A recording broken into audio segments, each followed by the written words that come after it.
While we had a fabulous dice in the minor positions, there were two drivers just making it their own personal battle at the front. Have to say that during the race commentary, I didn't do justice to Matthew Hamilton, getting the third place of the podium for the second World Finals running. But whilst Matthew was having that fabulous ride into third place, the drive that took 1 and 2 to the world's 1 and 2 positions was out of this world. Mike Barton, representing Belgium this year, would have been a very worthy world champion, drove a stunningly good race. But there was one guy who turned out better on the day, and he did have to overcome adversity to get onto the top step of the podium. Daniel Morad having issues in the earlier stages, but coming through. And we will start with the world champion. And Daniel, I don't think you know this, but I was speaking to your father the previous night, and he said, so long as Danny is no lower than 20th, he can come through in a long final and go from 20th to 1st. Did you believe you could do that? It's amazing that my dad has that much confidence in me. You know what? It was always going to be tough. Starting from 20th, you know, it's not ideal, but you know, we saw last year Caleb Williams coming from 24th in the pre-final to win the grand final. So I knew it was possible. The pre-final didn't really work out the way I wanted. I mean, I only made it up to 13th, but we knew we had the pace. I just was fighting a bit too hard with some of the guys in the back. So yeah, I mean, I just kept my head down. I was on the inside for the start, and you know, had a great first lap. I think it was up to 7, and from there it was just one at a time. And when I found myself in second, I just cooled off and let the tires have a break. And I knew there was a long time to go before the end. And Mike drove nearly a perfect race. You know, like he was really consistent, and it was difficult to catch him. But you know, 1/10 at a time, I was able to reel him in.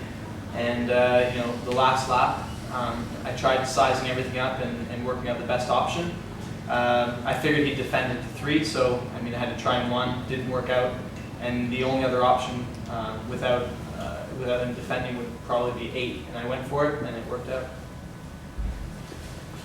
Well, Daniel, in that answer, you've answered what would have been my second question, and that's very, very interesting in its own right, because it did seem, from my position, that with 6-7 laps to go, it was inevitable that you were going to reel him in and pass. But then I wondered, and I think I even said in circuit commentary, Mike is holding Danny now. Mike has only got 2.5 laps to go. Can he hold on? Can you really have the mental discipline to say, I've got one more guy to pass, but there's only 2.5 laps in the race, but I'll just ease those tyres and hold back? Can you really do that? You know, I haven't done much karting, but for the past 2 years I've done about 5 races per year, and I'm pretty familiar with the Mojo tire now. And I know that if you overwork the tire, then it goes off. And because I started 13th, I really had to work hard to get up, into second. So I knew there was time left. I mean, I looked up at the lap counter, and there was about 5 or 6 laps left, and I wasn't too far behind. But I had to also, I had to manage everything. I had to push, but also keep it under control and make sure I wasn't sliding the tire. And when the last lap board came out, I mean, I was a bit far behind. Not gonna lie, like coming onto the straight, I was a bit too far. I wasn't able to make the move in turn 1. Lost a bit of ground, but I'm pretty happy that I saved the tires for that last lap, because I was able to push through the whole entire lap and make the move in 8. Well, it's a very honest and very comprehensive answer, Daniel. Thank you. Let's turn to the guy who was on the wrong end of that. First, Mike, before I ask you anything, I'm going to say, you know that I've watched you for what, 5 or 6 years racing now. I've seen you at an excellent best previously. I've seen your form dip a little bit, but you did not do very much wrong this weekend at all, did you? Did you know that he was reeling you in? Did you feel it was inevitable? Or did you think, no, I'm in front, I will not let him pass, I will be able to defend my position? Yes, of course, I had a very good start. I was second. and then I drive after the first one, and I look after me, and I see I have a lot of space after me, so I was waiting for the last lap.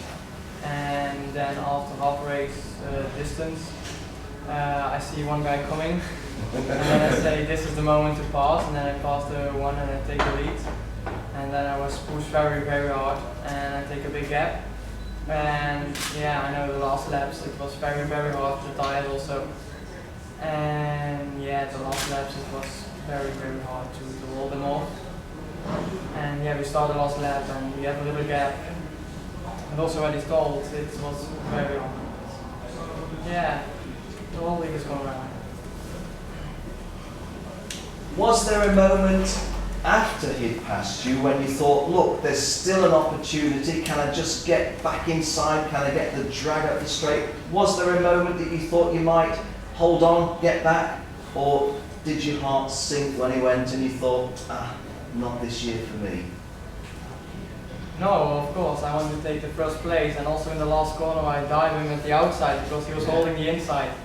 And yeah, then we go to the finish, and the finish was unbelievable. We go into time marathon. Yeah, of course I wanted to take the first place, but it was impossible the last corner. Okay, Mike, well, thanks for your honesty as well. I move over to Matthew on a slightly different basis, which is, tell me how you got into third place on the last 5, 6, 7 laps, because I was just watching these two. It was a close battle, wasn't it? It was a hard-fought podium place. Yes, obviously for a while I was back in 6th and just really waiting to see what would happen. We didn't quite have the pace that these front two did, so we were just biding that time, and then I think the Estonian made a move, and they all came together and I had to take to the grass, but came out ahead, and then it was a pretty lonely race after that.